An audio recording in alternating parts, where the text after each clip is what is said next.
ஓய்வு நாளிலே. பஸ்கா பண்டிகையின் 2ஆம் நாளைக்கு பின் வந்த முதலாம் ஓய்வு நாளிலே அவர் பயிர் வழியே நடந்து போகையில் அவருடைய சீஷர்கள் கதிர்களை கொய்து கைகளினால் நிமிட்டி தின்றார்கள். பரிசேயரில் சிலர் அவர்களை நோக்கி, ஓய்வு நாளில் செய்யத்தகாததை நீங்கள் ஏன் செய்கிறீர்கள் என்று கேட்டார்கள். இயேசு அவர்களுக்கு பிரதியுத்தரமாக, தாவீதும் அவனோடு இருந்தவர்களும் பசியாயிருந்தபோது செய்ததை நீங்கள் வாசிக்கவில்லையா? அவன் தேவனுடைய வீட்டில் பிரவேசித்து ஆசாரியர் மாத்திரமே தவிர வேறொருவரும் புசிக்கத்தகாத தேவ சமூகத்து அப்பங்களை கேட்டு வாங்கி தான் புசித்ததுமன்றி தன்னுடனே கூட இருந்தவர்களுக்கும் கொடுத்தானே என்று சொன்னார். மேலும் மனுஷகுமாரன் ஓய்வு நாளுக்கும் ஆண்டவராய் இருக்கிறார் என்றார். சீஷர்கள் கதிர்களை கொய்து. இயேசு கிறிஸ்துவின் சீஷர்கள் பயிர் வழியே நடந்து போகிறார்கள்.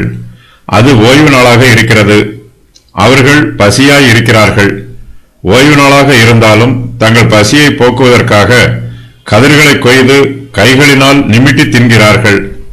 மற்ற சுவிசேஷங்களில் இந்த சம்பவத்தை பற்றி எழுதப்பட்டிருந்தாலும் லூக்கா எழுதின சுவிசேஷத்தில் இந்த ஓய்வு நாளை பற்றி விளக்கமாக எழுதப்பட்டிருக்கிறது. இது பஸ்கா பண்டிகையின் 2ஆம் நாளைக்கு பின் வந்த முதலாம் ஓய்வு நாள். அதாவது இது முதலாவது ஓய்வு நாளுக்கு பின்பு வரும் 2ஆம் ஓய்வு நாளாகும். இந்த ஓய்வு நாளில் இருந்து பெந்தகோஸ்தே பண்டிகைக்கு 7 வாரங்கள் ஆகும் என்று யூதர்கள் கணக்கிடுவார்கள். இயேசு கிறிஸ்துவின் சீஷர்கள் தங்களுக்கு ருசியான போஜனம் வேண்டும் என்று எதிர்பார்க்க கூடாது. போஜன பிரியராகவும் இருக்கக்கூடாது. தங்களுக்கு கிடைக்கும் போஜனத்தை ஸ்தோத்திரத்தோட புசித்து அதற்காக கர்த்தருக்கு நன்றி செலுத்த வேண்டும். சீஷர்கள் கதிர்களை கொய்து அதை புசிக்கிறார்கள். இது சுவையான உணவல்ல, மிகவும் சாதாரணமான போஜனம்தான். இவர்கள் எளிமையான போஜனத்தை புசித்தாலும் பரிசேயரில் சிலர் இவர்கள் மீது குற்றம் சுமத்துகிறார்கள். நாம் எந்த காரியத்தை செய்தாலும் அதை பற்றி குறை கூறுவதற்கு என்றே ஒரு சிலர் இருப்பார்கள். நம்முடைய செயல்களில் கள்ளம் கபடம் இல்லாவிட்டாலும் நம்முடைய கிரியைகளினால் மற்றவர்களுக்கு எந்த பாதிப்பும் ஏற்படாவிட்டாலும் அதை பெரிதிப்படுத்தி நம்மை குற்றப்படுத்துகிறவர்கள் இருக்கத்தான் செய்கிறார்கள். அதுபோலத்தான் சீஷர்கள் சாதாரணமாக கதிர்களை கொய்து புசித்ததை பரிசேயரில் சிலர் அதை பெரிய காரியமாக சித்தரித்து ஏதோ செய்யத்தகாத பாவத்தை அவர்கள் செய்துவிட்டதாக அவர்கள் மீது குற்றம் சுமத்துகிறார்கள். பரிசேயர்கள் ஓய்வு நாளில் சுவையான போஜனங்களை புசிப்பது வழக்கம். ஆனால் சீஷர்களோ ஓய்வு நாளில் கதிர்களை கொய்து புசித்ததை ஓய்வு நாளில் செய்யத்தகாததை அவர்கள் செய்துவிட்டதாக வியாக்கியானம் பண்ணுகிறார்கள். இயேசு கிறிஸ்து தம்முடைய சீஷர்களுக்காக பரிந்து பேசுகிறார். சீஷர்கள் செய்தது நியாய பிரமாணத்தின்படி தவறானது அல்ல என்பதை இயேசு கிறிஸ்து அவர்களுக்கு விவரித்து கூறுகிறார்.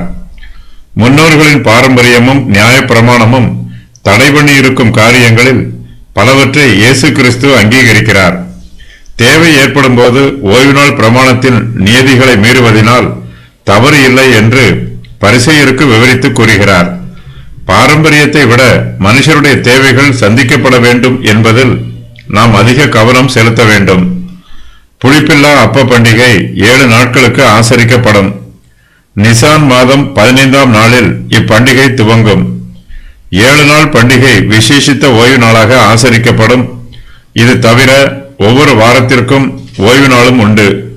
பஸ்கா பண்டிகையின் 2ஆம் நாளைக்கு பின் வந்த முதலாம் ஓய்வு நாளிலே என்று இந்த வசனத்தில் கூறப்படுவது வாரத்தின் ஓய்வு நாளாகும்.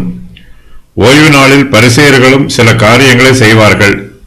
சிறு பிள்ளைகளுக்கு விருத்த சேதனம் செய்வார்கள். பள்ளத்தில் விழுந்துவிட்ட விலங்குகளை வெளியே தூக்கி விடுவார்கள். ஆனால் மனுஷரை பராமரிக்கும் காரியங்களை பொறுத்தளவில் ஒன்றும் செய்யக்கூடாது. ஓய்வு நாளில் அவை தடை பண்ணப்பட்டிருக்கிறது என்பார்கள். தாவீது தான் புசித்ததும் அன்றி. மனுஷருடைய பாரம்பரியங்கள் அவர்களுடைய நன்மைக்காகவே கடைபிடிக்கப்பட்டு வருகிறது. சில சமயங்களில் மனுஷருடைய பாரம்பரியங்களை விட தேவன் அனுமதிக்கும் காரியங்கள் மனுஷருக்கு மிகவும் ஆசீர்வாதமாக இருக்கும்.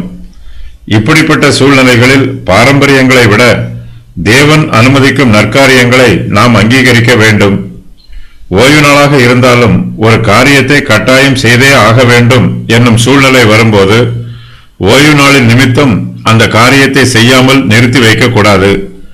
ஓய்வு நாளிலும் அத்தியாவசியமான காரியங்களை செய்வதற்கு மனுஷருக்கு அனுமதி கொடுக்க வேண்டும். மனுஷன் தேவனுக்கு மாத்திரமே அடிமையாய் இருக்க வேண்டும். ஓய்வு நாள் பிரமாணத்திற்கு அவன் அடிமையாகி விடக்கூடாது. ஓய்வு நாளிலும் தேவையான நற்கிரியைகளை செய்வதை இயேசு கிறிஸ்து அங்கீகரிக்கிறார். தாவீதும் அவனோடு இருந்தவர்களும் பசியாக இருந்தபோது அவன் தேவனுடைய வீட்டில் பிரவேசித்து ஆசாரியர் மாத்திரமே தவிர வேறொருவரும் புசிக்கத்தகாத தேவ சமூகத்து அப்பங்களை கேட்டு வாங்கி புசித்தான். தான் புசித்ததுமன்றி தன்னுடனே கூட இருந்தவர்களுக்கும் கொடுத்தான். இது மோசேயின் பிரமாணத்தை மீறிய செயலாக இருந்தாலும் இது அங்கீகரிக்கப்பட்ட ஒரு செயலாகவே கருதப்படுகிறது. அதுபோலவே இயேசு கிறிஸ்துவின் சீஷர்கள் ஓய்வு நாளிலே கதிர்களை கொய்து தின்றது ஓய்வு நாள் பிரமாணத்தை மீறிய செயலாக இருந்தாலும் இதை அங்கீகரிக்கப்பட்ட ஒரு செயலாக கருத வேண்டும் என்று இயேசு கிறிஸ்து விளக்கம் கூறுகிறார். இயேசு கிறிஸ்து ஓய்வு நாளை குறித்த பரிசேயரின் மாய்மாலத்தை தாவீதும் அவனோடு இருந்தவர்களும் பசியாய் இருந்தபோது செய்ததை நீங்கள் வாசிக்கவில்லையா என்னும் இந்த கேள்வியினால் கடிந்து கொள்கிறார். தாவீதும் அவனோடு இருந்தவர்களும் பசியாக இருந்தபோது அவன் தேவனுடைய வீட்டில் பிரவேசித்து ஆசாரியர் மாத்திரமே தவிர வேறொருவரும் புசிக்கத்தகாத தேவ சமூகத்து அப்பங்களை கேட்டு வாங்கி தான் புசித்ததும் அன்றி தன்னுடனே கூட இருந்தவர்களுக்கும் கொடுத்தான். இயேசு கிறிஸ்து ஓய்வு நாளுக்கும் ஆண்டவர். எகிப்தின் அடிமைத்தனத்தில் இருந்து விடுவிக்கப்பட்டதை இஸ்ரவேலர் நினைவுகூர வேண்டும் என்று கர்த்தர்தாமே அவர்களுக்கு கூறியிருக்கிறார். ஓய்வு நாளுக்கும் ஆண்டவர். மேலும் மனுஷகுமாரன் ஓய்வு நாளுக்கும் ஆண்டவராய் இருக்கிறார் என்றார். மனுஷகுமாரனாகிய இயேசு கிறிஸ்து ஓய்வு நாளுக்கும் ஆண்டவராக இருக்கிறார். மீட்பரின் ராஜ்யத்தில் ஓய்வு நாள் கர்த்தருடைய நாளாக அங்கீகரிக்கப்படுகிறது. ஓய்வு நாள் என்னும் பழைய பெயருக்கு கர்த்தருடைய நாள் என்னும் புதிய பெயர் கொடுப்பதோடு இந்த புதிய பிரமாணம் முடிந்து போவதில்லை. யூதருடைய பிரமாணத்தில் 7ஆம் நாளே ஓய்வு நாள். ஆனால் கர்த்தருடைய பிரமாணத்தில் வாரத்தின் முதலாம் நாளே கர்த்தருடைய நாளாக அங்கீகரிக்கப்படுகிறது.